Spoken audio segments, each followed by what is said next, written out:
What's up, my LS crazed amigos? It's your boy Terry speaking from the garage shop once again. Here to offer you some more big bang for your buck product and info. I got an email from a guy named Giuseppe, LS crazed amigo, and he wanted to know, Terry, how'd you go about hooking up your check engine light, to work with your LS engine? I'm glad he asked that question because I figured I might as well do a clip on it. Possibly try to help him out, possibly try to help a lot of other people out that have the same question. First thing you got to do is, I got two of my cars here, and they're similar but a little different when it comes to hooking up check engine light, and I'm going to show you a couple of ways which I went about doing it. So first thing we need to do is step in the car and have a little chat. So let's go. GM, they made several different types of dashboards.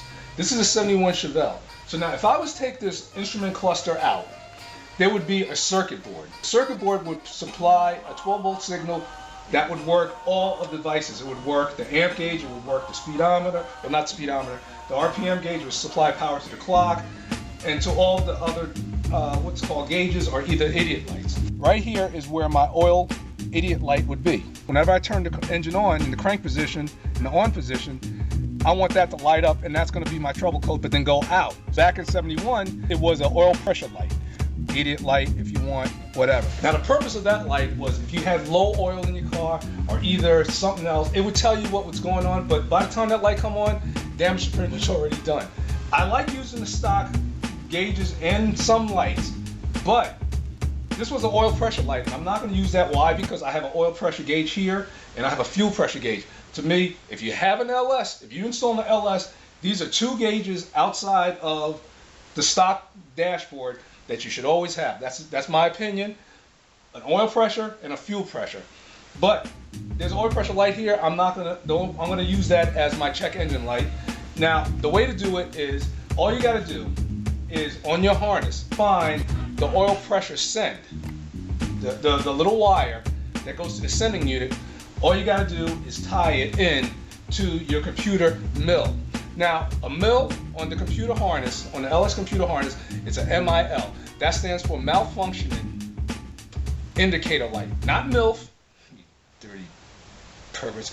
It's a MIL, malfunctioning indicator light. That sends a little signal saying, okay, fine, there's a problem, there's trouble code, and I'm gonna have it light this particular light right here because I'm not using it, it's not used, so I'm gonna hook it up, I'm gonna show you how to do it. Okay, so once I put the car in the on position, light comes on.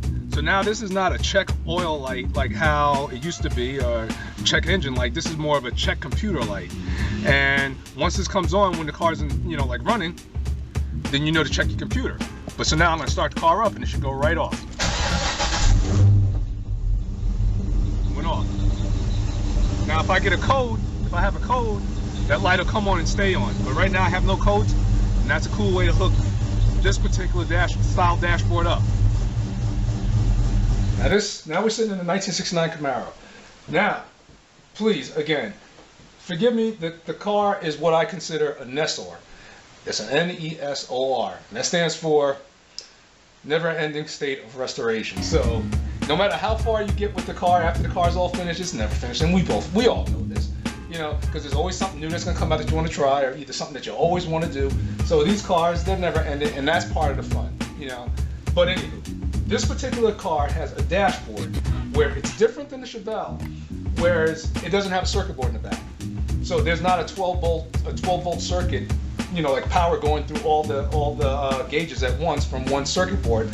The 12 volt goes through each and every light and gauge. This is the left-hand pod in the 69 Camaro. This is the indicator light, the fuel line. So if you're low on fuel, that light will show up. This is the emergency brake. Once you apply the emergency brake, that light shows up. And this is the bright. Now this is the cluster that we're dealing with. We're dealing with the right-hand cluster. And I already took it apart. And what it does is, the first light right here is for the generator, alternator, whatever. This one right here is for the temperature. So when you're low on temperature or high on temperature, that light would show up in 1969.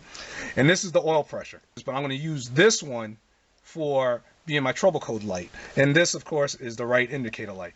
This is the second way you can do it. You can go to AutoZone and pick up, this is what my idiot light was before, my trouble code light.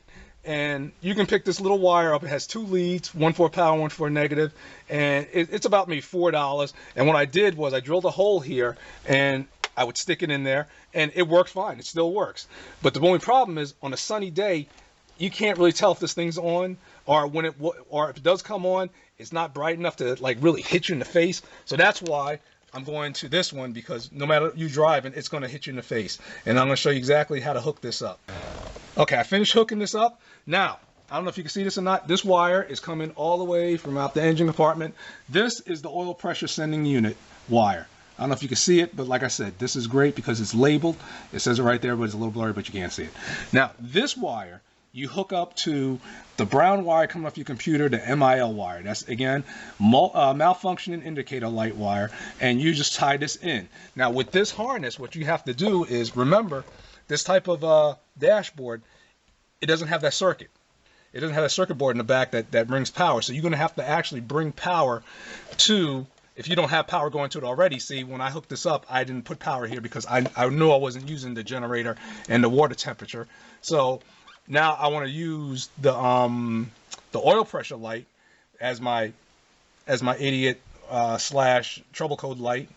And when it comes on, I have to supply power. So this wire right here is the one that goes, this is the oil pressure wire, and this one is the 12-volt wire. So now, when I turn the key, that light should light up. So let's see if it happens.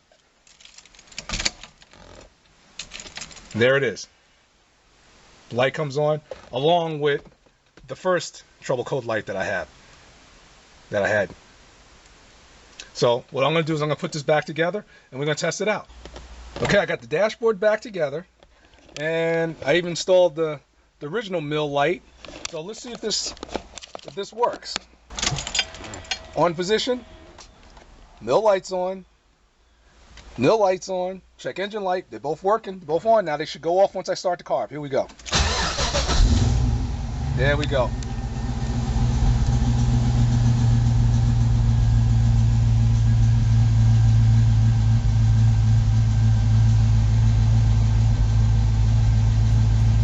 Both off.